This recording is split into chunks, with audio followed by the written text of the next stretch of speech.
The rain comes down hard on Michigan Avenue, the kind of cold November rain that soaks through a coat in 30 seconds and turns the sidewalk into a mirror of broken light. Nora Callahan stands outside the Grand Harlow Hotel and does not move. She has been standing here for maybe a minute, maybe five, she cannot tell. The champagne is still cold on her hands where the glass trembled before she set it down. The emerald dress she saved 3 months to buy is already dark with water at the shoulders. She does not reach up to fix it. She does not reach for anything at all. Inside that ballroom, 200 people are still laughing. She can hear the jazz quartet through the glass doors behind her. She can hear the low roar of important men saying important things to each other. She can hear, if she listens hard enough, the particular quality of silence that fell over the nearest group of investors when her husband of 8 years laughed his cold, polished laugh and said loud enough for a small country to hear that Nora was many things, but beautiful was an exaggeration. That he kept her around because she was useful. That she knew how to stay quiet, not embarrass him most of the time. Most of the time, she had stood there with the glass trembling in her hand and smiled. That is the part that will stay with her longest, she thinks. Not what Derek said, not the way the investors shifted their weight and looked at their shoes, not the way not one single person in that room said a word in her defense. What will stay with her is the smile, the automatic trained 8-year-old reflex of smiling when she wanted to scream. She had excused herself. She had walked to the restroom. She had stood at the sink looking at a woman in a mirror wearing an emerald dress and realized she did not entirely recognize her. Then she had walked straight through the lobby and out the front door and into the rain. That was 11 minutes ago. Nora starts walking. She does not know where she is going. She has $31 in her clutch, a lipstick, a hotel room key card that belongs to Derek, and a cell phone that Derek pays for and therefore monitors when he remembers to. She has no car, no credit card in her own name. No friends left in this city because Derek had spent the better part of 4 years explaining to her carefully and patiently why each of them was not actually good for her. She walks past the dark windows of closed stores. Mannequins in expensive coats stand behind glass, frozen in poses of cheerful confidence, and Nora thinks that she and those mannequins have more in common than she would like to admit. She has been frozen in poses of cheerful confidence for 8 years. She has been displayed. She has been arranged to look a certain way in certain light. She turns down a side street without deciding to. The city does not care about her. That is the thing about Chicago in November. The wind off the lake does not care. The towers of glass and steel rising on either side of her do not care.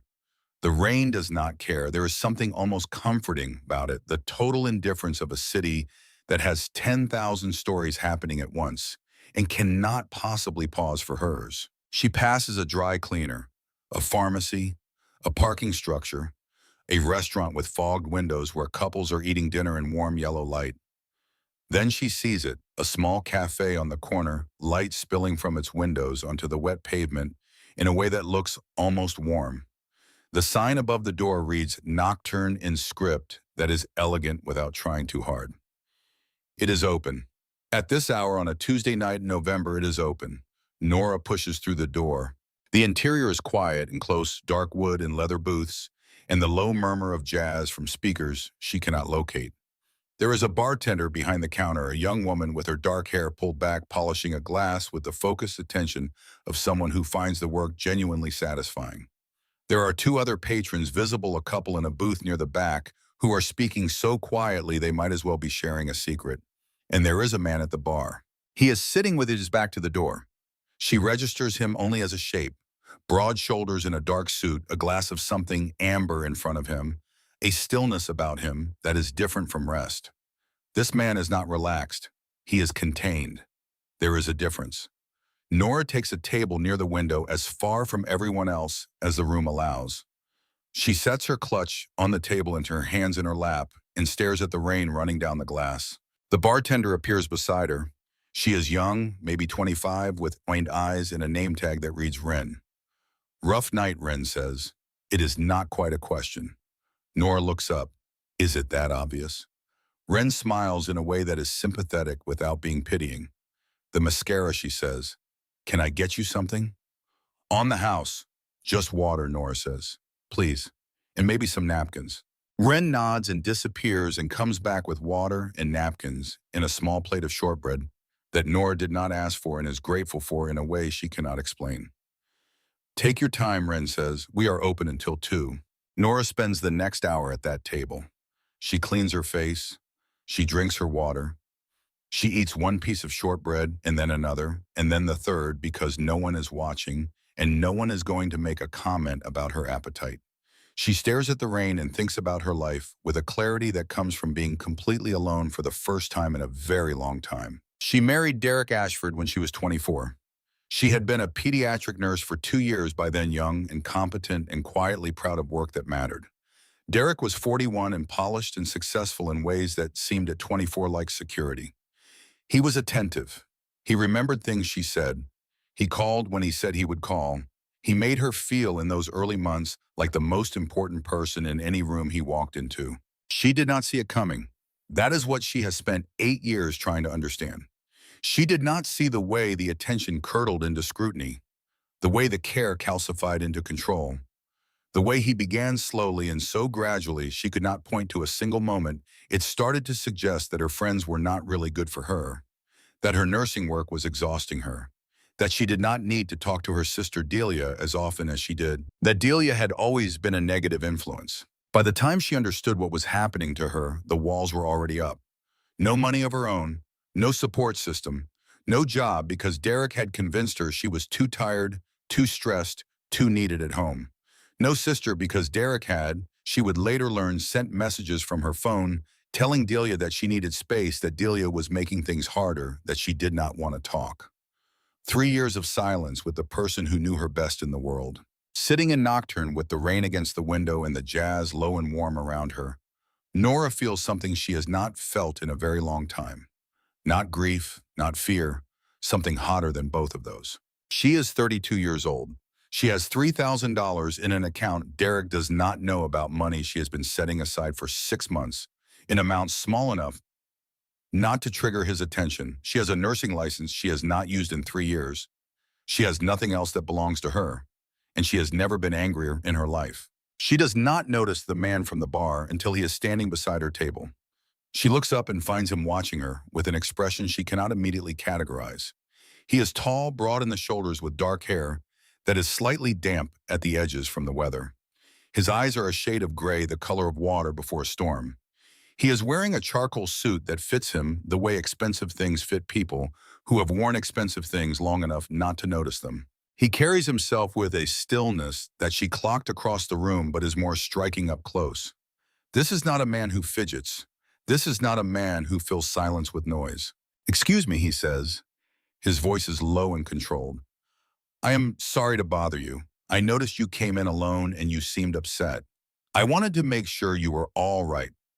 Nora's first instinct is immediate and categorical. She has had enough of men. She has had enough of their concern and their management and their careful attention that turns out to be about them. But she pauses, because there is nothing predatory in his tone, nothing flirtatious. He is not leaning toward her. He is not performing sympathy. He sounds with a precision that surprises her, like someone asking a question he actually wants the answer to. I am fine, she says. The words taste like the lie they are. The man raises one eyebrow very slightly, as if he has heard the untruth as clearly as she has. He does not push. If you say so, he says. If you need anything, I will be at the bar. My name is Callum. He turns to leave. And Nora, who came in here to be alone, who does not want to talk to anyone, who is furious and exhausted and wet and wearing a ruined dress, hears herself say, wait. He stops, looks back at her. Why, she asks, why would you care whether a stranger is all right? It is a genuine question. She is not being hostile. She actually wants to know. Callum considers it for a moment before answering, because sometimes, he says slowly, the difference between surviving a bad night and not surviving, it comes down to one person noticing that something is wrong. Nora looks at him. The words land somewhere unexpected, somewhere behind her sternum, where she has been carrying a weight for years. All the nights she had wanted someone to notice. All the rooms where she had been quietly drowning while people discussed real estate returns around her. Sit down, she says. Please. Callum does not hesitate. He takes the chair across from her, his movements economical and deliberate. Up close, she can see that he is older than she first registered, late 30s, perhaps, with the kind of face that has seen enough to stop being surprised by most things. There are fine lines at the corners of his eyes. His hands on the table are still. I am Nora, she says. It is nice to meet you, Nora. He pauses. I wish the circumstances were better. She almost laughs. It is the first time that particular impulse has surfaced in longer than she can remember. You and me both, she says. They sit in a silence that is against all probability not uncomfortable. Wren materializes and refills Nora's water and brings Callum a fresh glass without being asked. Then she disappears again with the discretion of someone who has learned when people need to be left alone. Finally, Nora speaks because the story has been pressing at her throat for hours, and this is the first moment she has been into the presence of someone who is not connected to Derek, not monitoring her, not performing a role in the machine of her marriage. I walked out of my husband's birthday party tonight, she says, left him there with 200 of his closest business associates. He had not noticed I was gone. He was too busy accepting congratulations. Callum nods once slowly. Sounds like a difficult marriage. That is one word for it, Nora says. What word would you use? She thinks about it seriously the way the question deserves. A mistake, she says finally. A very long, very expensive mistake. Callum does not offer advice, does not suggest counseling or communication, or the various remedies that people who have not lived inside a controlled marriage tend to offer. He simply waits. The worst part, Nora says, and the words come faster now, is that I knew. Not everything, but something. From the beginning, I knew something was off, and I convinced myself I was being paranoid, that every relationship has problems, that it would get better after we were married. She stops. It did not get better. People show you who they are, Callum says quietly. The mistake is not in missing it the first time. The mistake is in not believing them the second. Nora looks at him, really looks at him. There is something in those gray eyes that she recognizes without being able to name. Not the softness of someone who has lived an easy life. Something else. A weight carried a long time. You sound like someone speaking from experience, she says. Everyone has a past, Callum says. The question is whether you let it define your future. They talk for another hour. She learns things and does not learn other things. He owns businesses in Chicago, he says, and is vague about the specifics in a way that she notices but does not press. He has a younger sister who lives out of state. His mother died 5 years ago.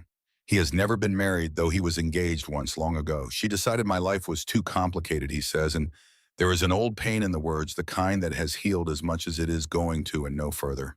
At some point, Wren brings food that neither of them ordered, and both of them eat, and the rain comes and goes against the window. And the other patrons leave and new ones arrive, and the jazz plays its low, continuous thread through the room. By 1 in the morning, Nora feels more like herself than she has in years. There is something in the nature of talking to a stranger, she thinks. Someone who has no investment in who she is supposed to be. With Callum, she does not have to perform. She does not have to manage his feelings about her feelings. She can simply be what she is, which tonight is angry and frightened and more alive than she has felt in a very long time. I should go, she says finally. Where Callum asks. A hotel, she says. I have some money, enough for a few nights while I figure out the next step. And then, she tries to smile. I have not gotten that far yet. Callum is quiet for a moment. Then he reaches into the inside pocket of his jacket and slides a card across the table to her. It is simple cream-colored with a name and a phone number and nothing else. No title, no company, no explanation. If you need anything, he says, job, place to stay, legal help, whatever, call that number, day or night. Nora picks up the card. She holds it and looks at this man who walked over to a wet stranger in a nearly empty cafe at midnight and asked if she was all right. Why, she says, you do not know me.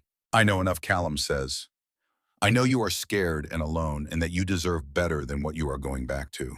And I know that sometimes the only thing standing between someone and a better life is a single opportunity. She stares at the card and then at the man who gave it to her and feels something shift in the air between them that she cannot name and does not try to. Thank you, she says. Callum stands and buttons his jacket. Do not thank me yet. Just promise me you will use it if you need to. I promise, Nora says. He holds her gaze for a moment. Something passes between them that is not romance, not yet, but is the beginning of some kind of recognition. The sense of two people who have been carrying similar weights in different directions and have just briefly set them down in the same place. Then he nods once and walks out of Nocturne into the Chicago night. Nora sits alone with the card in her hand. She does not know, sitting here in this warm cafe with the rain slowing outside, that she has just made a decision that will unravel the next several months of her life. She does not know that Callum Voss is one of the most powerful men in Chicago, that his name is spoken carefully in certain rooms and not spoken at all in others, that the reach of his influence extends into every corner of the city in ways that the law knows about and cannot quite touch. She does not know any of that. She knows only that she gave her word to a stranger and that for the first time in 8 years, a promise she made does not feel like a cage. She walks out of Nocturne into the cold. The rain has stopped. The street is wet and bright under the lights, every puddle a small mirror of the sky. She starts walking toward the nearest hotel with her ruined heels clicking against the pavement and the card pressed against her palm, and something that might, she thinks cautiously, be the first hairline crack in the wall she has been standing behind for 8 years. She does not look back. Behind her, across the street, in the shadow between two parked cars, a black SUV sits with its engine idling. But it is not watching her. She realizes this because the angle is wrong. The SUV is not parked where a car would park if it was watching the door she just came out of. It is parked where a car would park if it was watching the building across the street. The narrow entrance of a private club with no visible sign. The kind of door that has no name above it. The kind of entrance that exists to avoid being noticed. And standing at that door, hand on the arm of a woman in a black coat whose face Nora cannot see, is Derek. Nora stops walking. She stands in the middle of the sidewalk in the wet November night and watches her husband of 8 years, man who filed what she will later learn was a missing person report because he was worried about her mental health, laugh at something the woman in the black coat says. His hand moves from her arm to the small of her back. They go through the door together. The door closes. The SUV across the street does not move. Someone inside it is watching that door. Someone has been watching that door for longer than she has been standing here. Someone is watching Derek. Nora stands very still. 200 people spent this evening celebrating Derek Ashford as a devoted family man who built an empire and maintained a beautiful home life. He filed the missing person report hours ago. He has sent her 37 messages oscillating between concern and threats. He has been performing worry for anyone who would watch. And he has been here, in this street, with this woman. Nora feels the anger, which has been burning low and steady since the ballroom turned into something cleaner and colder and considerably more useful. She has spent 8 years being afraid of leaving, afraid of having nothing, afraid of the consequences Derek described to her so carefully and so often that she began to believe them herself, afraid of being alone. She is alone right now. She is standing in the rain with ruined shoes and $31 and a card from a stranger, and she is watching her husband go through a door with another woman, and the fear is still there, but underneath it, something else has arrived. Something that feels like ground. Actual solid ground after years of standing on ice. She turns away from the door and starts walking again. Faster now. She finds a hotel 3 blocks away. She pays cash for one night. The room is small and beige, and the carpet is the brown of a place that makes no promises. She sits on the edge of the bed and reads all 37 of Derek's messages in order from first to last, and when she is done, she reads them again. She has read messages like these before. For years, she has read them and felt the fear and the guilt and the exhausting pull of the familiar, the way a bad situation becomes comfortable simply because it is known. But tonight, something in her has shifted, and she reads these messages as what they actually are, which is a script. A careful practice sequence of emotional pressure points designed by a person who has learned exactly how she works and uses that knowledge like a set of keys. She does not respond to any of them. She turns the phone off and sets it on the nightstand and lies back on the bedspread and stares at the ceiling. She thinks about the woman in the black coat. She thinks about the SUV watching the door. She thinks about a stranger in a cafe who sat across from her for 2 hours and asked nothing of her except whether she was all right. She sleeps. For the first time in longer than she can remember, she sleeps without listening for footsteps in the hall. She wakes the next morning at a light coming through curtains she did not close, and the city going about its business outside, and she lies still for a moment, taking inventory of what she has. $3,000 in the account Derek does not know about. A nursing license not actively used but legally intact. A prepaid phone she buys at a drugstore 2 blocks away using cash. A card with a name and a phone number. She moves from one mid-range hotel to another over the next 2 days, paying cash using her real name, because she has no choice because her driver's license is all she has. She eats at places that do not require a card, she thinks. She thinks about what she wants, which sounds like a simple question and is not. She has spent 8 years organizing her desires around Derek's preferences until her own have become archaeological, buried under layers of what she was told she wanted. Piece by piece, she excavates. What does a 32-year-old woman with $3,000 and a nursing license and no one who currently knows where she is actually want? She wants her sister back. She wants to be a nurse again. She wants to stand in a room and not monitor the temperature of the air for signs of Derek's mood. On the third day, she checks the account balance on her phone. She has spent $400 on hotels and food in the prepaid phone. At this rate, she has maybe 10 days before the decision gets made for her. She thinks about Derek's messages, which have by now escalated from concern to anger, to a coldness that she knows from experience is more dangerous than either. She thinks about the missing person report, which a woman at the hotel front desk mentioned having seen on the local news. Devoted husband searches for wife who disappeared after birthday celebration. She knows how this goes. She has watched Derek construct narratives before. He is very good at them. She picks up the prepaid phone and dials the number on the cream-colored card. It rings twice. Romano Enterprises, a woman says. How may I direct your call? Nora hesitates. I am looking for Callum Voss. He gave me this number. My name is Nora Callahan. Please hold. The silence that follows is long enough that Nora becomes convinced she has made a mistake, that the card was politeness rather than intention, that Callum Voss has spoken to 100 wet strangers in 100 late-night cafes and cannot be expected to remember any of them. Then his voice comes through the line. Nora, he says, I was hoping I would hear from you. Relief moves through her so completely that she has to sit down on the edge of the hotel bed. You remember me, she says. Of course I remember you. There is warmth in his voice and underneath it something focused, attentive. Are you all right? Are you safe? I am in a hotel. I left Derek that night after we talked. I have not been back. Good. A pause that feels like a breath held and released. Have you eaten today? The question catches her sideways.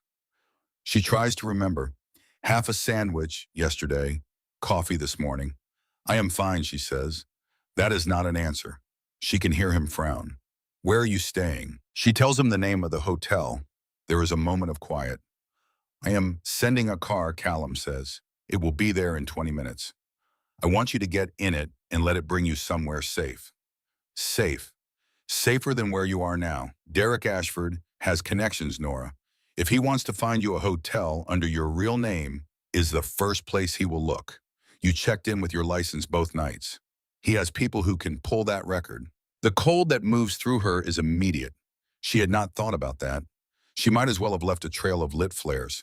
How do you know about Derek's connections, she says, a pause that is a fraction longer than the others. I know a lot of things about a lot of people. It is part of my work.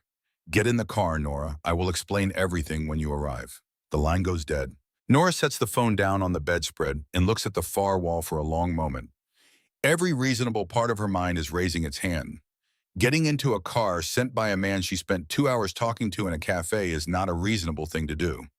Letting that car take her to an unknown location is not a reasonable thing to do. She is a woman who has just escaped one situation where someone else controlled her environment and is now considering voluntarily walking into another. She knows this. She is not naive, but she also knows this. She sat across from Callum Voss for 2 hours and watched him. She has spent 8 years studying men who say one thing and mean another, men who arrange their expressions for an audience. Men whose kindness is a preliminary to something else. She is very good at it by now, reading the gap between what someone performs and what they actually are. Callum had not performed anything. He had simply been there patient and still asking nothing, offering something she did not know she needed until he offered it. She collects her bag. She goes downstairs to wait. The car arrives in 19 minutes, a black sedan with tinted windows. The driver is a man of about 50, steady-faced and professional, who opens the door for her and says only that he is taking her to Mr. Voss's residence and that the drive is approximately 40 minutes. Nora gets in. She watches Chicago move past the tinted windows as the car carries her north, and then north again, through neighborhoods that grow quieter and wider space through the kind of old wealth that does not announce itself. The house is set back from the road behind trees and gates, the streets with no sidewalks because no one here walks anywhere. The car turns onto a private road. The gate at the end of it slides open at their approach. The driveway curves through bare November oaks for longer than a driveway has any right to, and then the house comes into view. It is not a house in the sense that Nora's mind had provisionally supplied. It is 3 stories of gray stone and glass on a rise above what she can see as the car circles is a private lake. The architecture is spare and clean, nothing ostentatious, nothing announcing itself. It is the architecture of someone who has had money long enough to stop needing to prove it. A man in a dark jacket opens the car door before the car has fully stopped. He is young, late 20s maybe, with the watchful alertness of someone whose attention is specifically trained. "Mrs. Callahan," he says, "I am Stellan. Mr. Voss asked me to bring you inside." She follows Stellan through the front entrance into a foyer with a ceiling that soars in an abstract sculpture suspended at its center that catches the gray November light in ways that seem to change as she moves. The floors are polished concrete. The art on the walls is serious and quiet. Stellan leads her through the house, and she takes it in the way she takes in everything now carefully and without letting her face show what she notices. The distance between rooms, the way sound carries and does not carry, the things that tell you how a person actually lives as opposed to how they want to be seen. She is led to a covered terrace at the back of the house. The lake spreads out below, dark and restless under the November sky, and Callum Voss is standing at the railing, looking at it with his hands in his pockets. He turns when she steps through the doors, and something moves across his face that is over quickly, some private relief before the contained expression resettles. "You came," he says. "You sent a car," she says. "I almost did not get in it, but you did." Nora looks at him across the space of the terrace. She is tired. She is wearing clothes she has been wearing for 3 days, and she has $30 left, and her whole life is in the bag on her shoulder. She is standing on the terrace of a mansion owned by a man she met in a cafe at midnight, and she has absolutely no idea what she is doing here. "You are already looking," she says. "Derek, he filed the missing person report." "He did." Callum turns to face her fully. "He is claiming you had a breakdown, that he is worried about your safety. He is very convincing." The bitterness of that knowledge settles into her chest. Of course he is.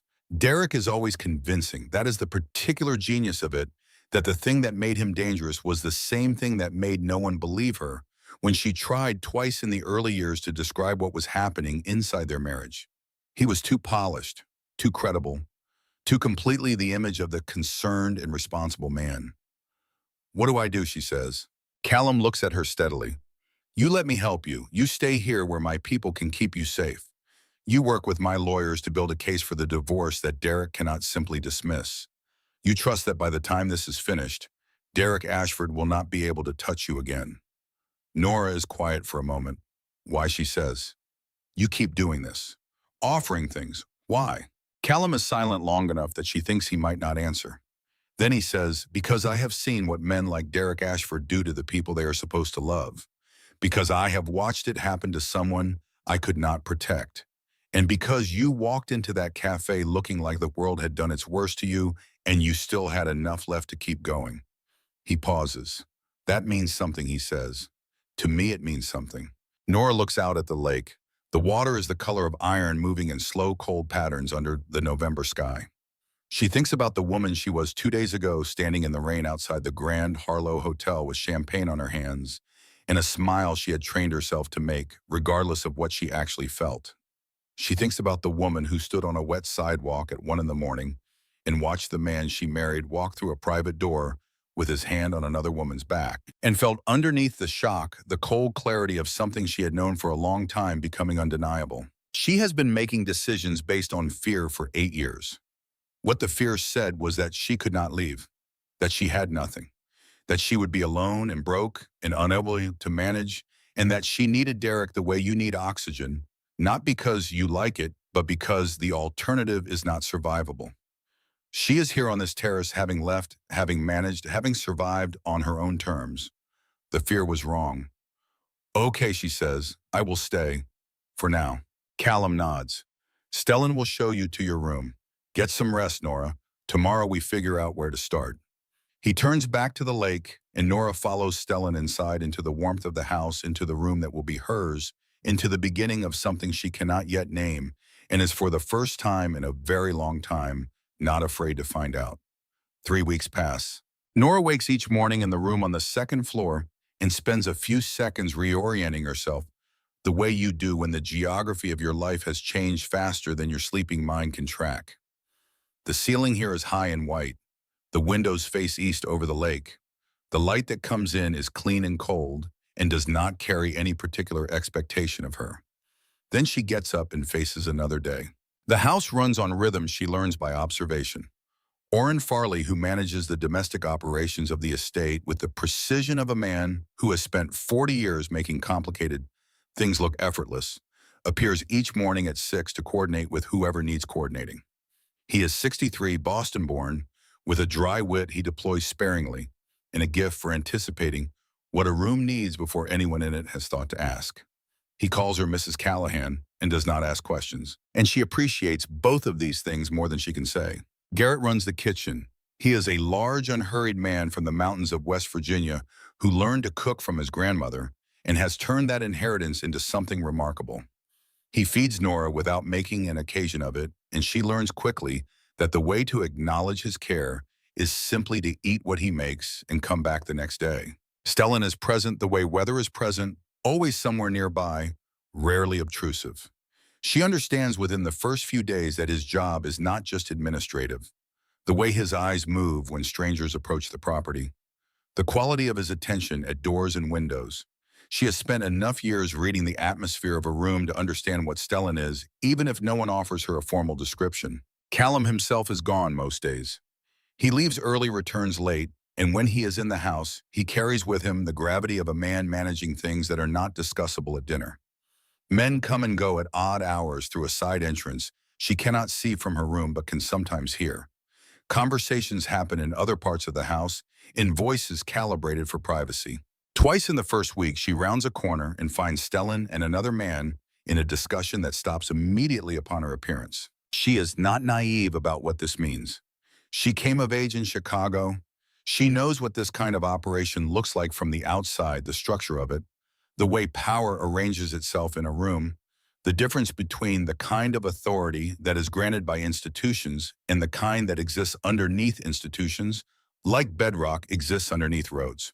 She knows what Callum Voss is, or close enough, and she sits with that knowledge and examines it carefully. Here's what she finds when she examines it. Callum has not lied to her. He has been vague. He has declined to explain. But he has not looked her in the eye and said one thing while meaning another, and she has become, through 8 years of close study, expert at knowing the difference. So she stays. She helps in the kitchen when Garrett lets her. She reads in the library, which has the walls-to-ceiling books of someone who actually reads rather than collecting. She walks the grounds when the weather permits her breath, clouding in the November air, the lake gray below. She begins in small, incremental ways to feel like a person who is allowed to take up space. On the 11th day at the estate, Nora wanders into the West Wing. She has not been here before. The house is large enough that she is still discovering corridors, still coming across rooms she has not entered. This part of the house is quieter. The light different, the art on the walls replaced by something more personal. Photographs and frames a child's drawing in a mat under glass. She stops at the drawing. It is a lake rendered in crayon with 2 stick figures standing at the edge, one large, one small. Underneath, in careful child's printing, it says me and Daddy. Nora stands looking at it for a moment. At the end of the hallway, a door stands slightly open. Light comes through the gap, warm and specific to a room that is being used. She should walk away. She knows she should. But she has been walking away from things for 8 years, and the habit is one she is trying to break. She pushes the door open. The room is smaller than hers, with walls painted a pale blue that has faded in the way things fade when they have been in a house for years and belong there. The furniture is child-scaled. There are books on shelves, stuffed animals arranged with the studied casualness of someone who has opinions about where they should go, drawings pinned to a corkboard above a small desk. And sitting cross-legged on the floor with a sketch pad in her lap, with the focused expression of someone deep in serious work, is a little girl. She looks up when Nora enters. Her eyes are very dark, the exact shade of Callum's, and she has the same quality of self-possession, that stillness, that in a child suggests either extraordinary confidence or extraordinary practice. "Who are you?" the girl says. Her voice is steady. Nora crouches down so they are at the same level. "My name is Nora. I am staying here for a little while. Your father is helping me with something." She has already worked it out. The eyes, the jaw, the composure. This child belongs to Callum Voss with a certainty that goes beyond the physical. The girl studies her with the seriousness of a scientist examining data. "Are you his girlfriend?" "No," Nora says it gently. "Just a friend. Your dad is helping me with something difficult." The girl seems to accept this with equanimity. "Daddy helps a lot of people." She returns her attention to the sketch pad. "But mostly they are not girls." "That is probably true," Nora says. "What are you drawing?" "The lake." The girl turns the sketch pad so Nora can see it. The drawing is surprisingly sophisticated for a child this age, the water rendered in careful parallel strokes of blue and gray, the bare trees along the opposite bank reaching up into a sky that has weather in it. "That is beautiful," Nora says, and means it entirely. "Thank you." The girl adds another stroke of gray to the water, considering it. "I draw when I am sad. It makes the sad go somewhere else." Nora is quiet for a moment. "Why are you sad today?"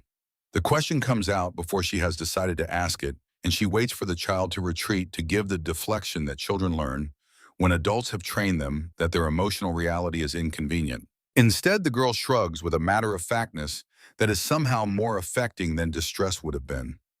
"My mom went away," she says. "A long time ago. Sometimes I still miss her, especially in November." She thinks about this. "I do not know why November." Nora feels something shift in her chest, a door opening onto something large and old. "I know what it is to miss someone," she says. "My mother passed away a few years ago." The girl looks up at her with those dark, attentive eyes. "That is sad," she says. "But at least you had her. For a long time, probably. Some people do not even get that."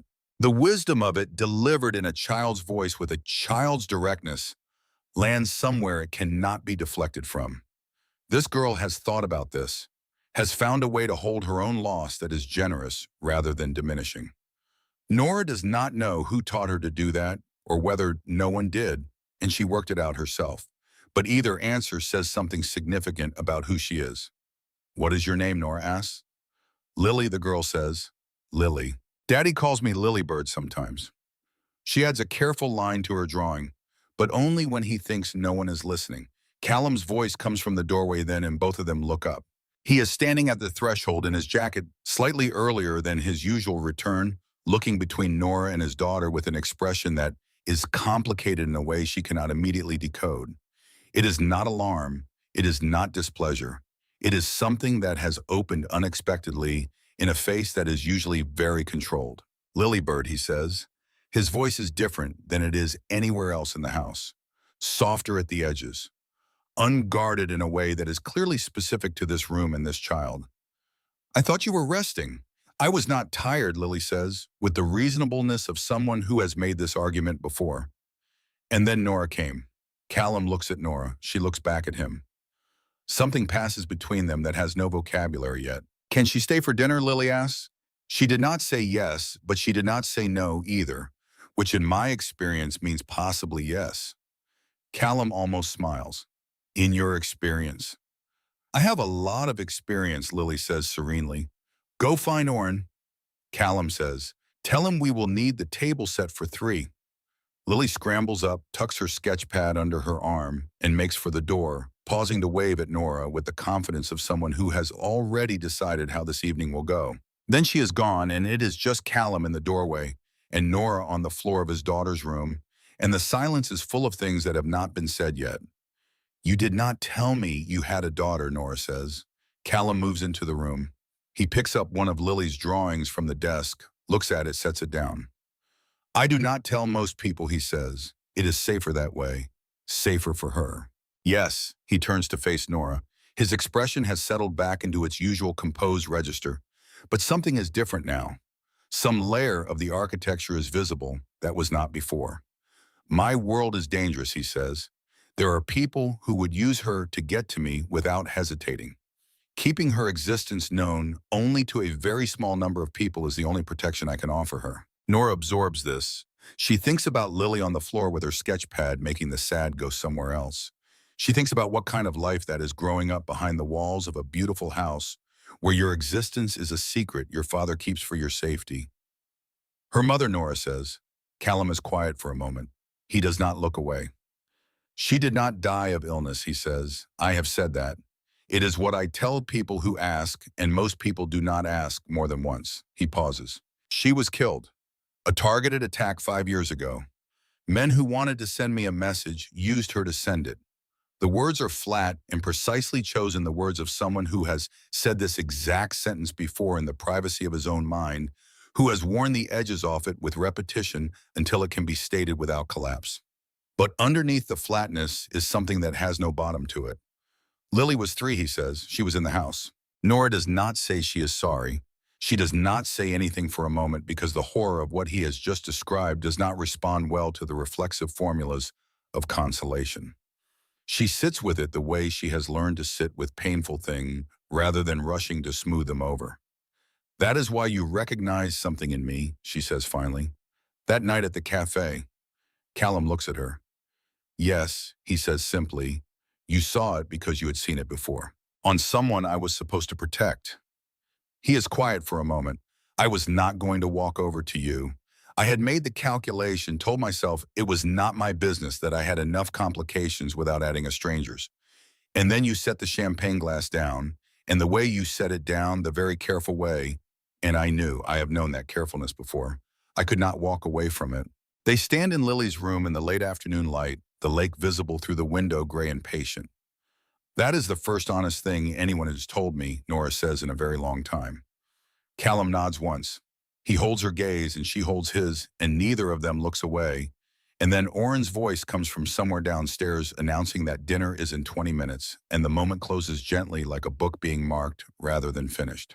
At dinner, Lily talks about her drawings and her books and a television program about marine biology that she has watched so many times she can recite the narration. Callum listens with the complete attention of a man for whom his daughter is the most interesting person in any room. Nora watches both of them and feels something settle into her chest like ballast. After dinner, Lily shows Nora her corkboard. Each drawing is dated in the corner. The lake in every season, the oak trees in summer, a bird she saw once and could not identify and drew from memory. "This is from August," Lily says. "This one is from September. I draw the same things so I can see how they change." "That is very wise," Nora says. Lily considers this. "Or maybe I just like the lake," she says. "Before I go any further, I want to stop and ask you something. If this moment found something in you, if you have ever watched a child carry a loss with more grace than any adult around them, and felt your heart do something complicated, leave a comment right now. Tell me where you are watching from. Because what Nora is about to discover about Derek, about Callum, about herself, is the reason this story matters.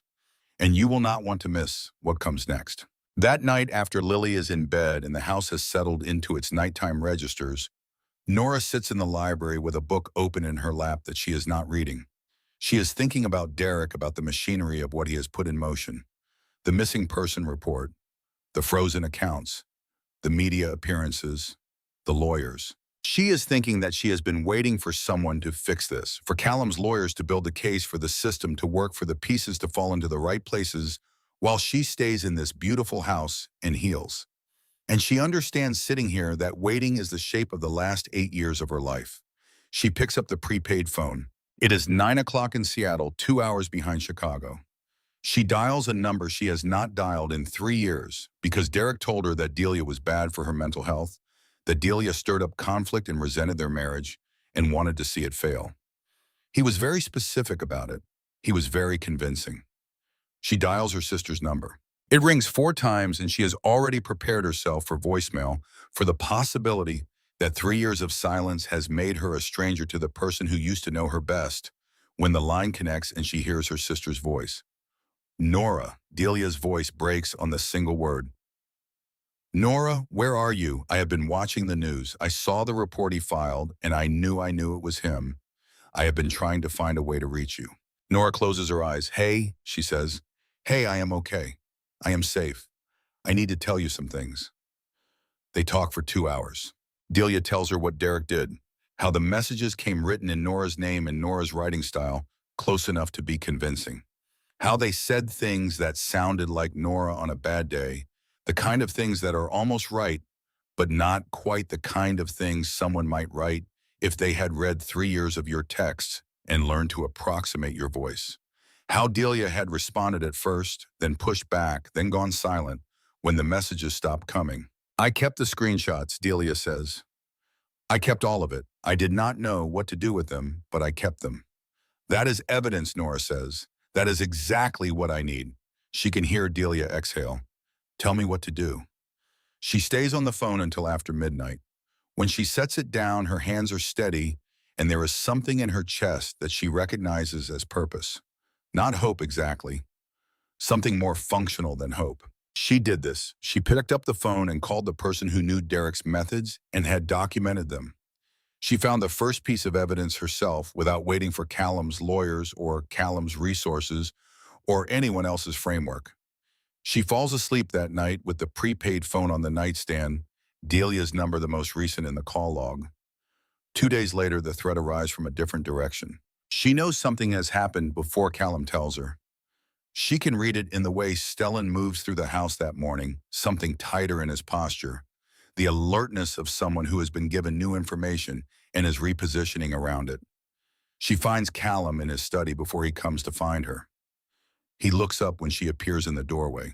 His expression confirms what she already suspected. Derek's investigator found the hotel, she says. Callum nods slowly. He traced the license records from the first 2 nights before you came here. And then this morning, Derek called me directly. She goes still. He called you. He proposed a transaction, Callum says. You return. In exchange, he stops pursuing certain lines of inquiry into my operations. The stillness in Nora's body is very complete. He called you, she says again. Not me. Callum meets her eyes. Yes. Because I am the object in the transaction, not the party to it. Callum does not look away. I told you no, he says, immediately and without qualification. And then I was going to come and tell you, but I found you first. Yes. Nora stands in the doorway of his study for a moment, looking at this man who has given her resources and shelter and something that feels increasingly like solidarity, who turned down Derek's offer without hesitation, who was coming to tell her, and who did not think to tell her before the call happened. I appreciate what you are doing, she says carefully. Everything you have done, but I need you to understand something. She pauses, finding the words. I left one situation where someone else controlled the information around me, where decisions were made for me by someone who believed he knew better. I cannot be in another one of those situations, even if the intentions are entirely different. Callum is quiet. If Derek contacts you again, she says, if anything happens that involves me, I need to know. Not after. Not when you have already handled it. I need to know. He looks at her for a long moment. Then he nods. You are right, he says. I am sorry. It is such a straightforward acknowledgement. No qualification, no reversal, no suggestion that she is being unreasonable. Just you are right. I am sorry. Nora has been waiting 8 years for those words in that sequence and never received them. She uncrosses her arms. She sits down in the chair across from his desk. What do you know about Derek's operations, she asks. The ones he is threatening to investigate. Callum studies her. His development projects have structural overlaps with certain financial arrangements that would not survive close examination, he says. It is why I knew about him before I knew about you. She sits with this. You were watching Derek before the night at the cafe. Yes. She looks at him steadily. Then she says, what we need is to make Derek believe he has an advantage, that he is about to win, to make him commit to something on the record that he cannot walk back. Callum is very still. I want to set a trap, Nora says.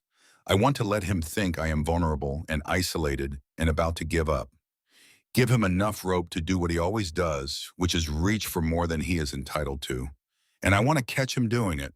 Callum looks at her with an expression she has not seen on him before. It takes her a moment to identify it because she is not accustomed to seeing it directed at her.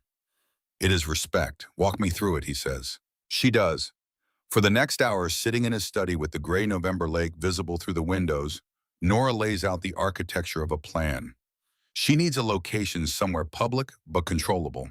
She needs Stellan and his team positioned but invisible. She needs a recording device small enough to carry without detection. And she needs Derek to believe for long enough that she is alone and running out of options. Callum listens without interrupting. When she is finished, he is quiet for a moment. Then he says, I can provide the location, the team, and the equipment.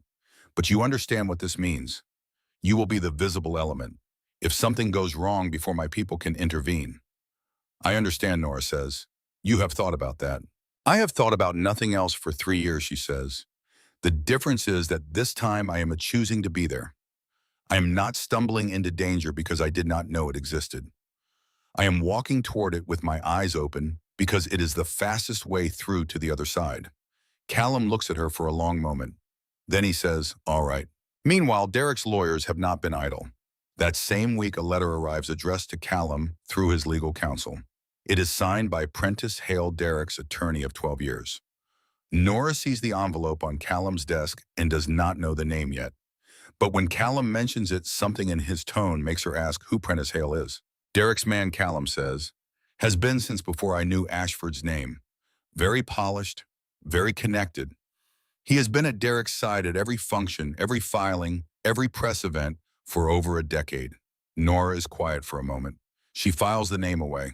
Lily finds Nora in the garden that afternoon, picking her way along the path that runs between the edge of the lawn and the lake. She is wearing a coat 3 sizes too large that must be Callum's, the sleeves rolled up, carrying her sketch pad under her arm with the purposefulness of someone on a specific artistic mission. Can I draw you, she asks. Nora stops. Me. You have an interesting face. Lily says this with the neutrality of an observation rather than a compliment. It has a lot of different things in it at the same time. All right, Nora says. They sit on a bench near the water, Lily cross-legged with the sketch pad on her knees, Nora facing the lake. The wind off the water is cold and smells of November and something mineral underneath it. Lily draws in focused silence. Nora watches the lake. My dad likes you, Lily says after a while, without looking up. I like him too, Nora says carefully. No, Lily is patient. I mean, he likes you the way he has not liked anyone before. I can tell because he is different when you are in the room. She adds a careful line to her drawing. He is more careful, like he is holding something he does not want to drop. Nora is quiet for a moment. Your dad is a good man, she says. Yes, Lily sounds very certain about this. He is also a complicated man. She thinks about it. I think good and complicated can go together. My teacher said people are mostly one thing, but I do not think that is true. I do not think so either, Nora says. Lily finishes the drawing and shows it to her. It is Nora from the side looking at the lake with the bare oaks behind her and the water in front.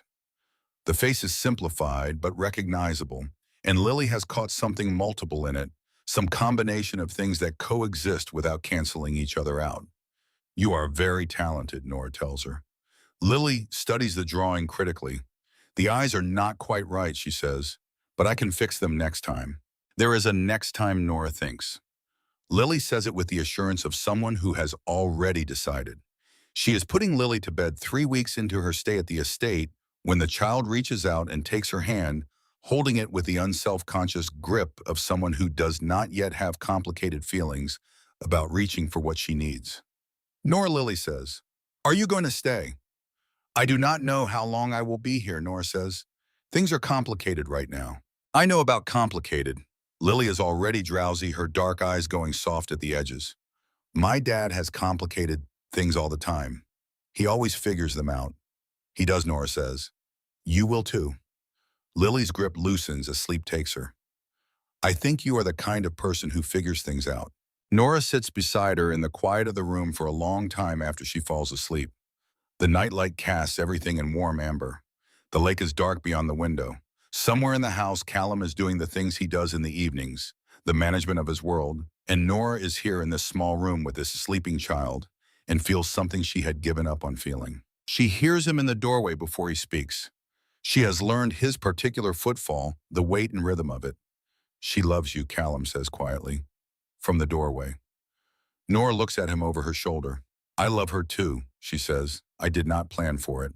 He crosses the room and stands beside her, looking down at his sleeping daughter. In the amber light, he looks different, the armor of his daily life set aside, and she can see the man underneath it. The man who has been raising this child alone in a beautiful fortress of a house, keeping her secret and keeping her safe and carrying the weight of what he cannot undo. She could use someone like you, he says, someone who sees her as herself, not as a responsibility or an asset. I can do that. I already am. He turns to look at her and they are close, the amber light catching the planes of his face, and she can see all of it, the gray eyes and the old grief and something alive underneath that has been waiting for a long time. I know, he says. That is why I am saying yes. The air between them is warm and very still. Then Callum takes a small step back, the kind of step that is a decision rather than a retreat. Get some rest, he says quietly. We have a plan to execute, and I need you clear-headed. He moves to the door. Callum, she says. He stops. After this is over, she says, after Derek, after the lawyers, after all of it, what happens then? He stands in the doorway for a moment without turning around. Then quietly in the voice he uses only in this room, he says, I suppose we find out together. He goes.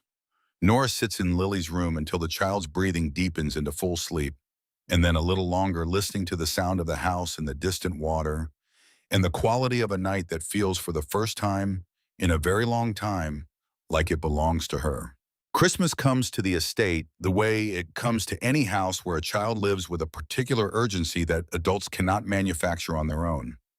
Lily has opinions about every aspect of it, from the placement of the tree in the front room to the specific shade of lights Orrin is allowed to string along the terrace railing. Orrin accepts her direction with the patience of a man who has understood that winning this particular negotiation is not the point. Nora had not planned to still be here for Christmas. When she arrived in November, she had been thinking in terms of weeks of a temporary arrangement that would bridge her from one version of her life to the next. She had not planned for Lily. She had not planned for the way the estate would begin to feel room by room and day by day, less like a shelter and more like a place that was adjusting itself around her presence. She has stopped thinking in terms of departure dates. On Christmas Eve, after Lily has gone to bed, still vibrating with anticipation, Nora and Callum sit on the covered terrace with cups of coffee and the lights from the estate reflecting off the dark lake below. The snow that has been threatening all week finally begins to fall light and unhurried, the kind of snow that makes the world go quiet by degrees. He gives her the bracelet that night. It is small and simple and exactly right in the way that something is exactly right when the person who chose it was paying close attention. A thin gold chain, a single charm, a butterfly no larger than her thumbnail. For new beginnings, he says, for the courage to spread your wings. She puts it on and looks at it on her wrist and does not say anything for a moment because the words that come to her first are too large for the occasion, and the occasion is already large enough. Thank you, she says finally. It is the right word, and it is not all of what she means, and from the way he nods, she understands that he knows this. They sit with the snow falling and the lake going dark and quiet below them, and the lights of the city visible in the far distance, and for a long time neither of them says anything at all. It is the kind of silence that would have made her uneasy, once the kind she would have rushed to fill. Now she can simply be inside it. Christmas morning belongs entirely to Lily. She is up before 6, the fact that Orrin appears to have anticipated, because there is coffee ready and a plate of Garrett's cinnamon rolls warm from the oven, when Nora comes downstairs to find Lily already stationed in the doorway of the front room, vibrating with the particular patience of a child who has been told she must wait. We have to wait for Daddy, Lily explains. Those are the rules. Those are good rules, Nora says. She pours a cup of coffee and stands beside her. I made some of those rules myself, Lily admits. Callum comes downstairs 10 minutes later in a dark sweater with his hair slightly disheveled, in a way that Nora has noticed means he slept well, and the expression he has when he sees the two of them standing in the doorway together is one she keeps returning to in the days that follow. Something that opened in him and did not close again. The gifts are opened with Lily's characteristic combination of enthusiasm and critical commentary. The art set earns genuine excitement. The stack of books on marine biology earns the kind of appraising review that suggests she will have opinions about each of them by February. But the gift that stops her entirely, the one that makes her sit very still in the middle of the wrapping paper, and the ribbons is a small gold locket. Callum opens it for her. Inside is a photograph. Her mother, young, laughing, caught in a moment of easy happiness that must be from before everything that happened. I found it in storage, Callum says. His voice is careful and quiet. I thought you should have it. Lily looks at the photograph for a long time without speaking. Then she closes the locket carefully and puts it on and goes to her father and holds on to him with the completeness of a small person who knows what she has and is grateful for it.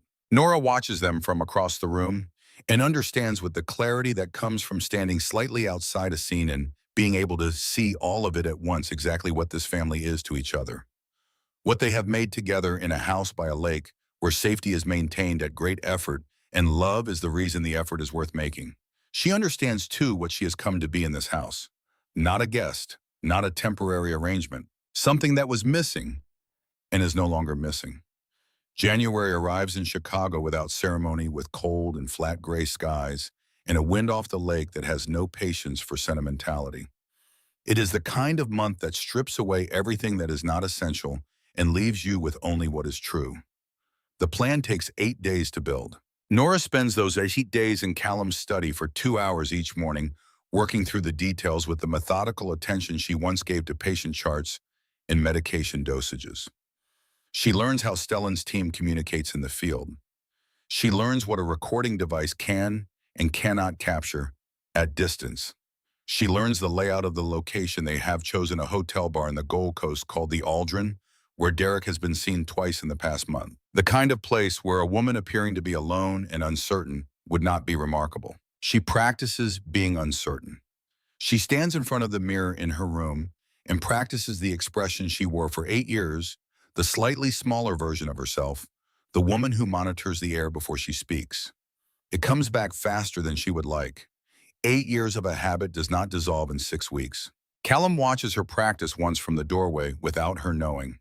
She only realizes he was there when she turns and finds him in the hall, his expression doing something careful and controlled that she has learned to read as feeling more than it shows. You do not have to do that anymore, he says. I know, she says, but I need to be able to do it one more time. He nods. He does not argue. He steps back and lets her make the call. On the 9th day, the plan goes into motion. Nora wears a gray coat she has not worn before, bought specifically for this, so that Derek's people, if they have cataloged her wardrobe, will not recognize it on sight. The recording device is clipped inside the collar. Her hair is down. She is wearing the butterfly bracelet on her wrist because she decided deliberately to wear it. It is hers. She is not hiding anything that belongs to her anymore. The Aldrin is dark wood and low lighting, and the kind of menu that charges $22 for a cocktail and means it as a statement about who belongs here. Nora has been here before twice at Derek's side, performing the role of the wife who knows which fork to use and which opinions to keep to herself. She sits at a corner table with a glass of water and a book she is not reading. She has been here 40 minutes when she becomes aware of the shift in the room. That means someone has entered who changes the atmosphere of it. She does not look up immediately. She turns a page. Stellan's voice comes through the small earpiece she is wearing, barely louder than her own pulse. 2 men through the east entrance, he says, positioning at the bar. She knows this part of the plan. Derek would not come himself, not initially. He would send people to confirm she is here and assess the situation before he commits to anything. She is being evaluated. She turns another page. 12 minutes pass. Then her phone buzzes with a text from a number she does not recognize. "I see you," it says.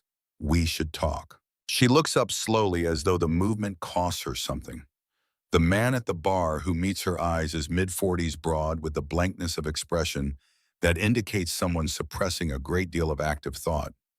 He raises his chin slightly. She looks back down at her book. 2 minutes later, he slides into the chair across from her. He is not one of Derek's usual associates.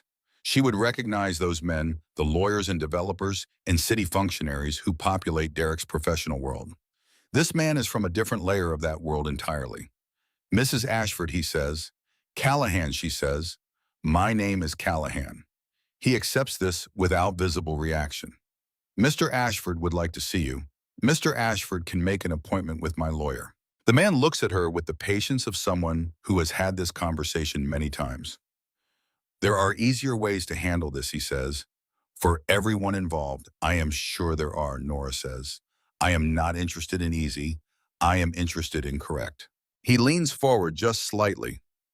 "Mr. Ashford is prepared to be generous in the settlement," he says. "Very generous. The accounts, the property, all of it with no contest, in exchange for a quiet withdrawal of the proceedings and a return to the marital home." She makes herself look uncertain, makes herself look like a woman who is tired and frightened and considering the path of least resistance. "I would need to think about it," she says. "Of course." He slides a plain card across the table. "Just a phone number. Mr. Ashford is at the St. Julian Hotel this evening. He would like to hear from you directly. He believes a conversation between the two of you without lawyers would resolve the situation to everyone's satisfaction." Nora picks up the card. She holds it and nods very slowly the way a woman nods when she is not quite convinced but is almost there. The man stands, buttons his jacket and goes. He does not look back. But as he passes behind her chair, he places one hand briefly on her shoulder, a gesture of ownership so casual and reflexive that he probably does not notice he is doing it. It is the gesture of a man who has been told she belongs to his employer and believes it. Nora does not flinch. She holds the expression of a woman still deciding. But inside, she has already decided everything. Stellan's voice in her ear. "We have him on camera. Second man photographed the room when he came in, including you. Sending that to the legal team now. You did well." Nora sets the card face down on the table. Her hands are steady. She walks out of the Aldrin into the cold January air, and the car is there exactly where it is supposed to be. She gets in and breathes. That was the first trap. It closes cleanly. 3 days later, the second and larger piece of the plan executes. Nora is at a coffee shop on the north side, busy enough to provide cover, quiet enough that a recording device will pick up clearly. She has sent one message to the number from the St. Julian card. She is ready to talk, the message says. She is alone. She sits with her coffee and waits. He arrives 22 minutes later. Prentice Hale. She knows him before she has finished processing the recognition. The name Callum mentioned, the man Derek has relied on for 12 years, and now crossing the coffee shop toward her table, silver-haired and expensive-coated, the attorney stops when he is close enough to confirm what his eyes are telling him. He stops when he sees that she recognizes him. The calculation that moves across his face is visible, the assessment of risk, the professional training arguing with the reality in front of him. He sits down. He has decided that leaving is a worse option than staying. "Nora," he says. His voice is careful and neutral. "I did not expect to see you personally." "I imagine not," she says. "I imagine Derek expected to send someone I would not recognize." He looks at her with the measured attention of a man accustomed to finding the angle in a room. "What is it you want?" he says. "A better settlement. I can have a conversation with Derek about the terms." "I want a divorce," Nora says. "On the terms my attorney has already outlined. I want documentation of Derek's financial accounts, including the offshore ones, turned over to the court. And I want Derek to stop sending people to monitor and intimidate me." Prentice folds his hands on the table. He is thinking, working through the legal architecture of the situation, the exposure and the leverage and the angles. "Derek has concerns," he says carefully, "about certain aspects of your current living situation. The man you are staying with. There are questions about his suitability." Nora stops him. She does it by reaching into her coat pocket and placing the recording device on the table between them where he can see it clearly. She watches the color change in his face. Everything said in this conversation, she tells him, and everything that was said 3 days ago at the Aldrin by the man Derek sent to offer me a settlement in exchange for dropping the proceedings has been recorded. She pauses. That man was also photographed.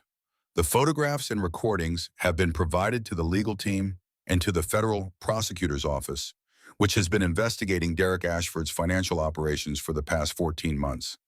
Prentice Hale is very still. I am not here to threaten you, Nora says. I am here because I want you to go back to Derek and tell him that this is over.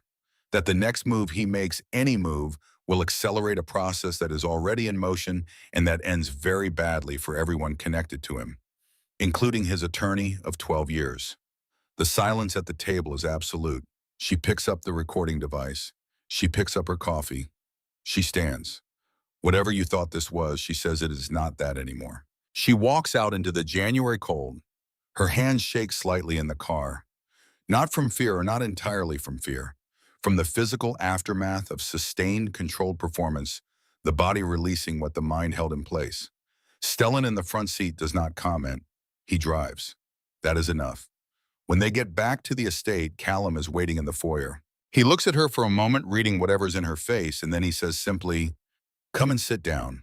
Garrett made something. She sits at the kitchen counter and eats the soup Garrett sets in front of her. Callum sits on the other side of the counter and drinks coffee and does not ask her to debrief until she is finished. Then she tells him everything. Prentice Hale, the recognition, the conversation, what she said at the end. Callum listens without interrupting. When she is done, he is quiet for a moment. Prentice Hale has been managing the legal cover for Derek's financial structure for at least 6 years, he says. The federal investigation already has his name in it. What you did today may have accelerated his decision to cooperate with the prosecutor. Nora absorbs this. Good, she says. Callum looks at her for a long moment. Yes, he says. Very good.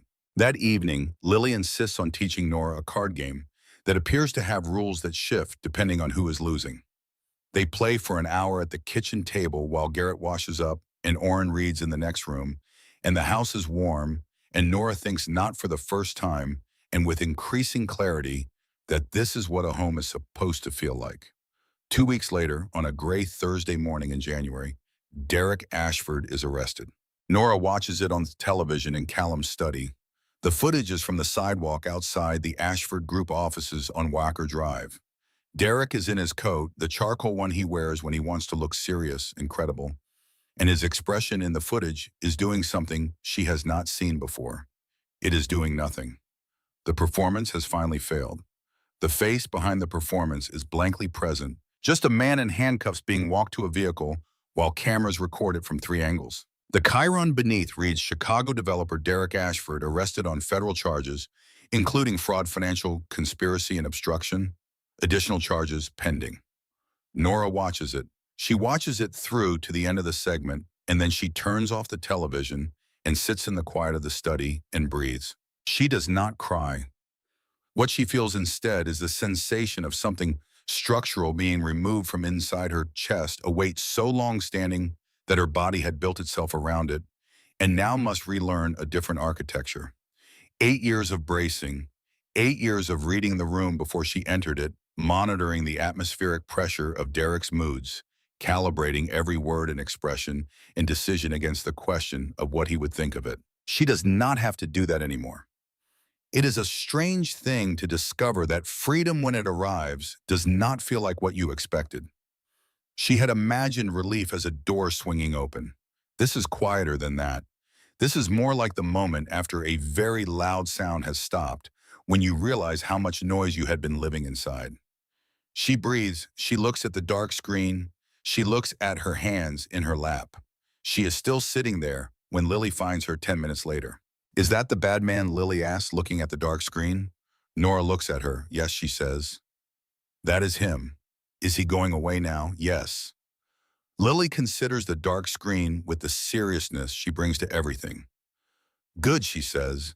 And then with the pragmatism of a child who has learned to locate the important things and move toward them. Can we have hot chocolate? Yes, Nora says. We can absolutely have hot chocolate. 3 days before the divorce hearing, Derek finds her again. Not in person. Through his new attorney, a younger and considerably more cautious man who is already aware of the federal investigation and is managing his involvement accordingly. The message is simple. Derek requests 15 minutes with Nora at the courthouse before the hearing in a supervised setting.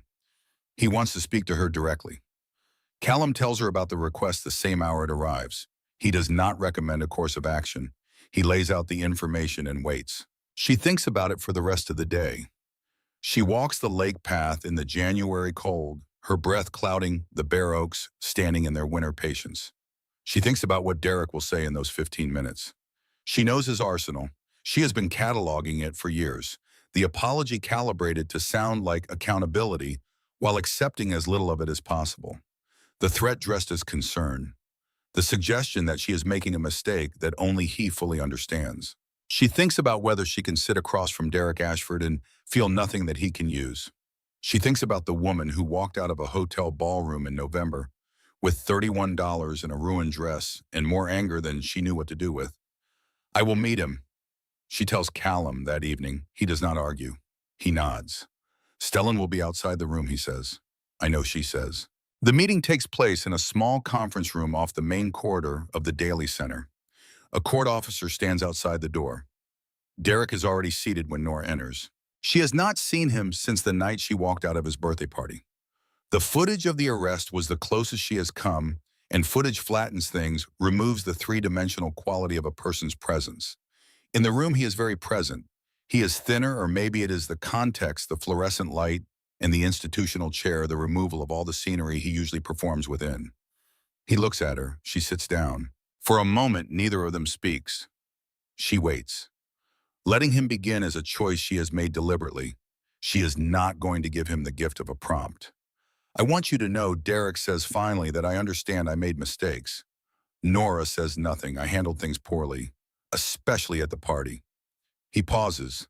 I have been under a great deal of pressure, and I took it out on you in ways that were unfair. She recognizes this.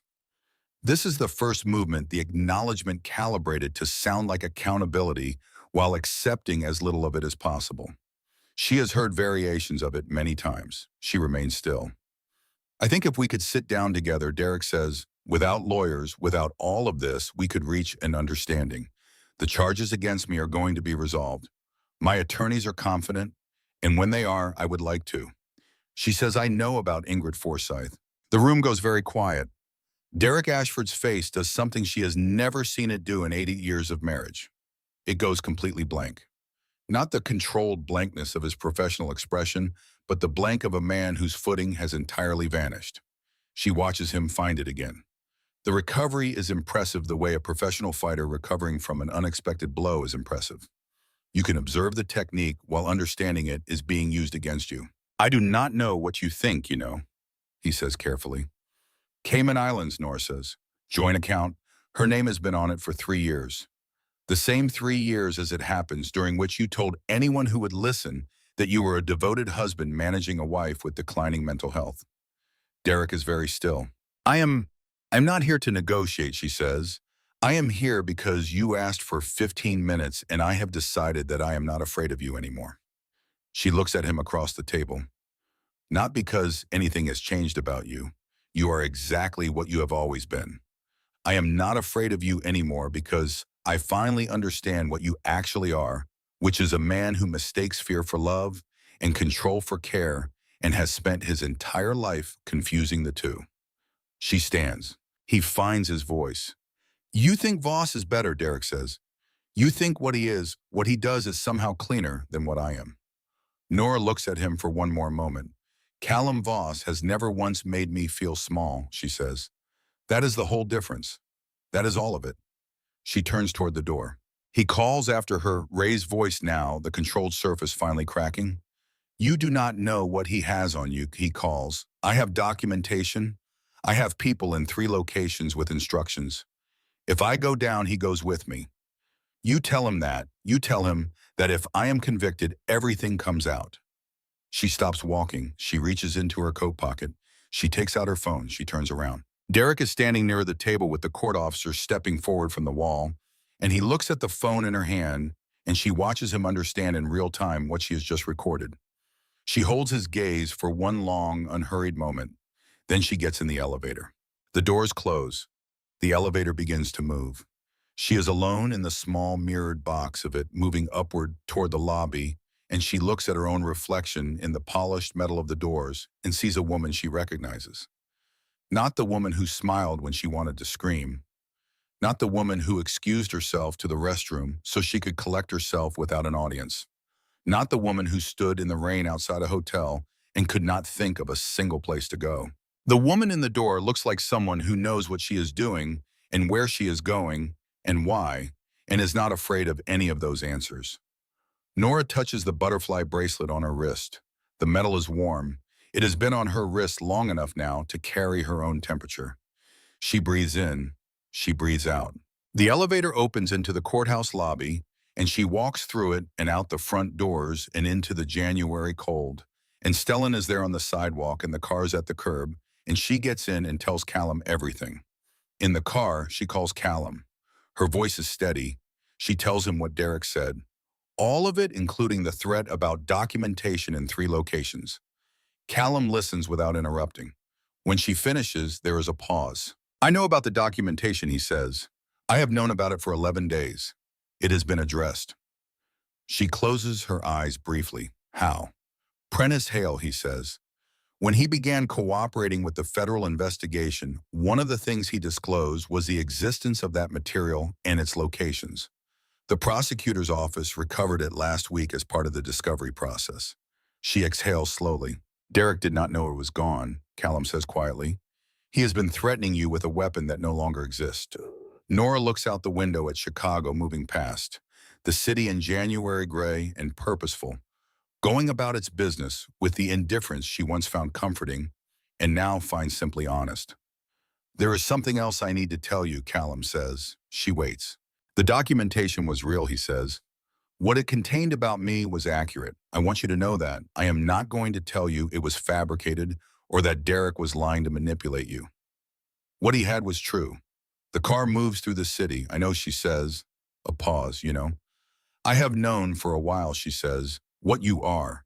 I have been in your house for 2 months, Callum. I am not unobservant.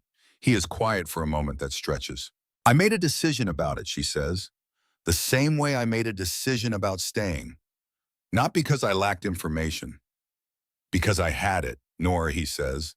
Her name in his voice like something he is being careful with. I am coming home, she says. We can talk there. She ends the call.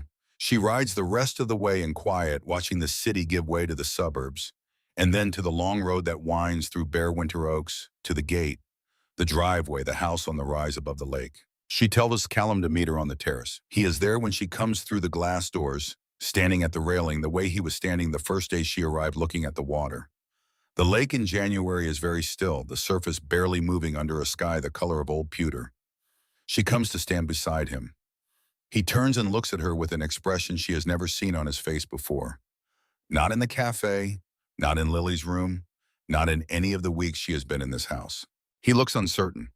Callum Voss, who manages complicated things, who built an empire on the bedrock of not needing anyone to see his hand, who has been carrying the weight of what happened to his wife and the weight of his daughter's secret existence and the weight of everything that comes with being who he is for a very long time. He looks uncertain because he has given her all of the information and now the decision belongs to her and he has no way to manage the outcome. She looks at him and she thinks about what it means that this is the face he has right now standing at a railing above a January lake. She has seen him across a cafe table at 1 a.m. and across a dinner table with his daughter between them and across his own desk in the middle of a crisis and at the edge of this terrace on the first day she arrived when she was still a stranger and he was still something she had not yet decided how to understand. She has never seen him look like this, like someone who has put something down and does not know whether it will be picked back up. She thinks about the things she has built in the past 2 months, the call to Delia, the evidence she gathered with her own hands, the plan she designed and the trap she walked into with her eyes open, and the recording she made in a courthouse hallway with nothing but a phone and the knowledge of exactly what Derek would say when he thought he had leverage over her. She thinks about what it cost to build those things and what it proved. She built those things herself, not because she had nothing, because she finally understood that she had always had enough. Ask me, she says. Callum looks at her. You know everything, he says. What I am, what my world is, what it would mean to choose it. I know, she says. And you are still here. I am still here. He is quiet for a long moment, the way he is quiet when he is finding the right words rather than the easy ones. The lake is motionless below them. The January sky holds its pewter patience above. Then he says, I have loved you since the night you walked into that cafe in the rain. I told myself it was something simpler. Concern. The desire to help someone who needed it. Responsibility to a stranger in a difficult moment. I have been lying to myself about it since November, and I am done doing that. She looks at him, the gray eyes, the old grief that is healed as much as it is going to, and the new thing sitting alongside it, something alive and careful and afraid of its own aliveness. She thinks this is what it looks like when a man who has learned to keep everything at a distance decides to stop. I love you too, she says. I have been lying to myself about it for about 6 weeks. Something in him releases, not dramatically, just a kind of quiet settling, the way a held breath finally lets go. He reaches out and takes her hand. His fingers are warm against her cold ones, and she turns her palm to meet his and holds on. They stand at the railing above the still water for a long time without speaking. And it is enough, more than enough, to simply stand here and let the fact of it exist without requiring anything else of it yet. The city glitters in the far distance. The snow from Christmas is long gone, but the oaks still stand in their bare patience, waiting for whatever comes next. She knows what comes next. For the first time in a very long time, she knows exactly where she is going. The divorce is finalized on a Thursday morning in late January. Nora walks out of the Daily Center into pale winter sunlight. She is wearing a coat she bought herself with money from the account she opened last week in her own name. The butterfly bracelet is on her wrist. Her lawyer shakes her hand on the courthouse steps and says things that she receives warmly and does not entirely hear because she is looking at the sky, which is the pale blue that Chicago manages on clear winter mornings, a blue that looks like something recently washed clean. She breathes in and lets it out slowly. Callum is at the base of the steps, hands in his pockets, Lily beside him in a red coat that is slightly too bright for January and entirely right for the occasion. Lily sees her first and breaks from Callum's side at a run, which is absolutely against the decorum of courthouse steps and absolutely correct. Nora catches her. She holds on. Is it done? Lily asks into her shoulder. Is the bad man really gone now? Yes, Nora says. He is really gone. Good. Lily pulls back and looks at her with those dark, serious eyes.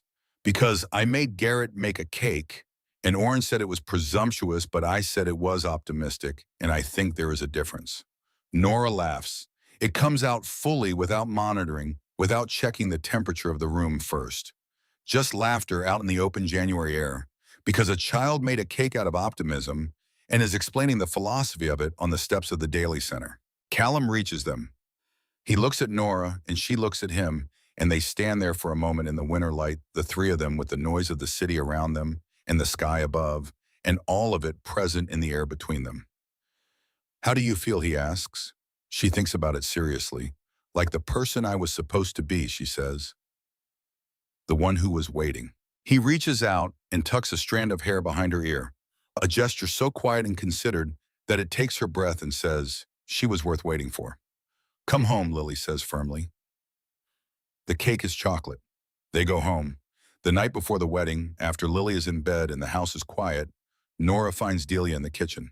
Delia flew in from Seattle 2 days ago and has since reorganized the spice cabinet with Garrett's enthusiastic collaboration and spent 3 hours with Lily discussing the relative merits of various drawing techniques with the seriousness of two people who both take art very seriously.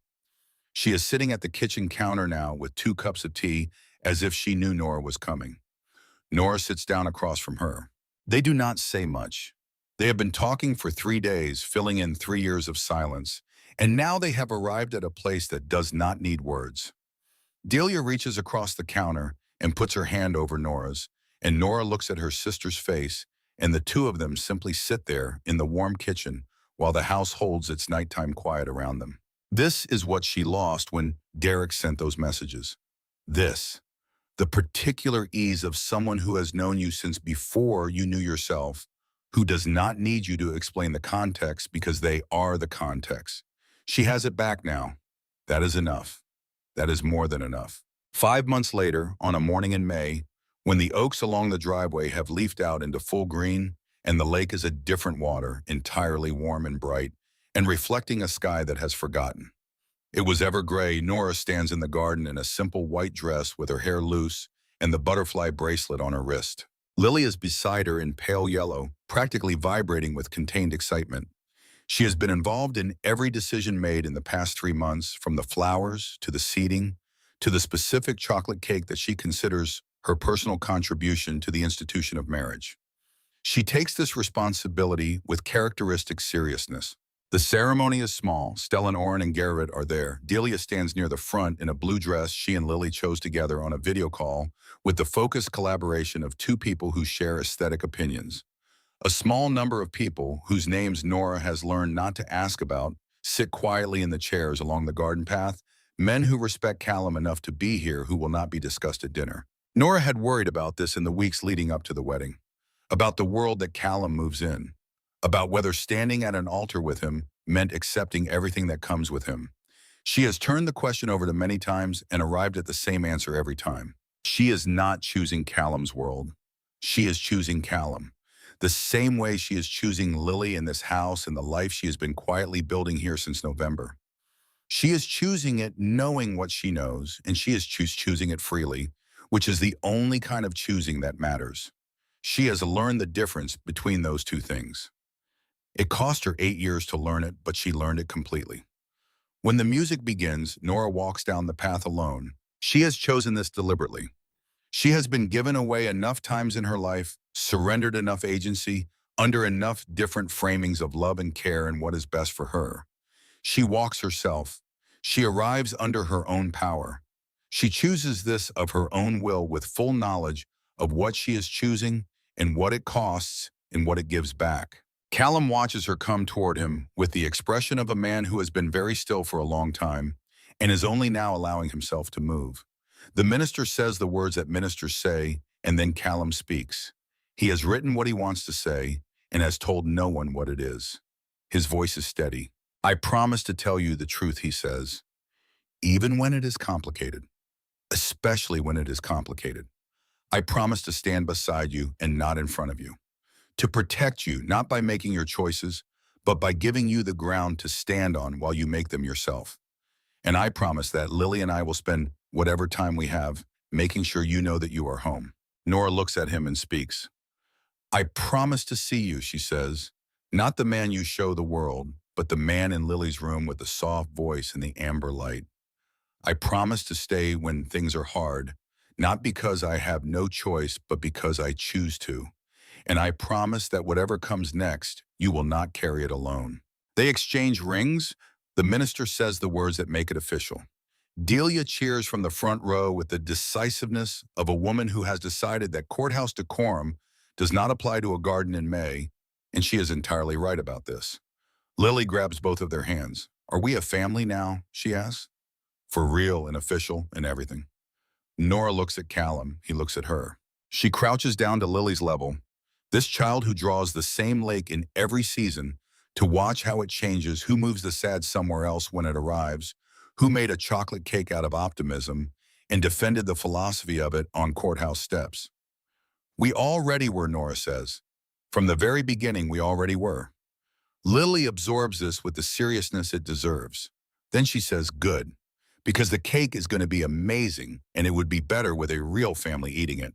She pulls them both toward the house with the confidence of a child who has decided how the story ends.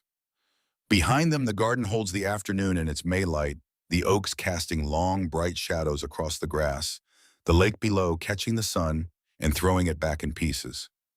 The water that was iron gray in November is blue, now genuinely blue, the color of something that has been through its winter and come out the other side. Nora looks back at it once before the door closes. She thinks about the woman who stood in the rain outside a hotel in November with $31 in a ruined dress and the knowledge that she had finally had enough. She thinks about the cafe and the card and the stranger who asked a simple question and waited for the real answer. She thinks about all the nights she spent afraid and all the mornings she spent pretending and the hard and specific courage it took to do what she did. To walk out a door with nothing but herself and the understanding that herself was enough. She thinks about what she built from that. A sister reclaimed, evidence gathered with her own hands, a plan she designed, a recording she made, a room she walked into, and a man she looked at, and a truth she told not once but many times in many rooms, until the telling of it stopped costing her everything and started being simply what she did. She thinks about Lily on the floor of her blue-painted room, moving the sad somewhere else with a sketch pad and a careful stroke of gray. She thinks that is what these months have been. Not erasing the pain, not pretending it was not real, but giving it a different place, making room in the center for something else. For this. Lily tugs her hand. Nora goes inside. The door closes behind her, and the garden holds its light a while longer before the sun moves on, and the oaks stand in their patient green, and somewhere inside the house there is laughter, real and unguarded, and belonging entirely to people who have decided at some cost, and with their eyes fully open to be home. If you have watched this far, it is because this story found something in you. It found the part that knows what it is to be underestimated by someone who was supposed to see you clearly. The part that knows what it is to stay in a place that is slowly making you smaller. The part that wonders some mornings what would happen if you simply walked out the door and did not look back. Nora Callahan walked out the door. What she found on the other side was not easy, and was not simple, and was not without cost. But it was hers. Every piece of it belonged entirely to her. If you believe a person can rebuild from nothing but their own determination, leave a comment below. Let me know where you are watching from. I love seeing this community come together around stories that remind us what people are capable of when they finally stop being afraid. And if this story stayed with you the way it stayed with me, hit that subscribe button. Because there are more stories like this one waiting for your own. Stories of people who chose themselves when no one else would. Stories of the kind of courage that does not announce itself, but simply does what needs to be done one day at a time until the life on the other side of the fear comes into view. Those stories are here, and so are you.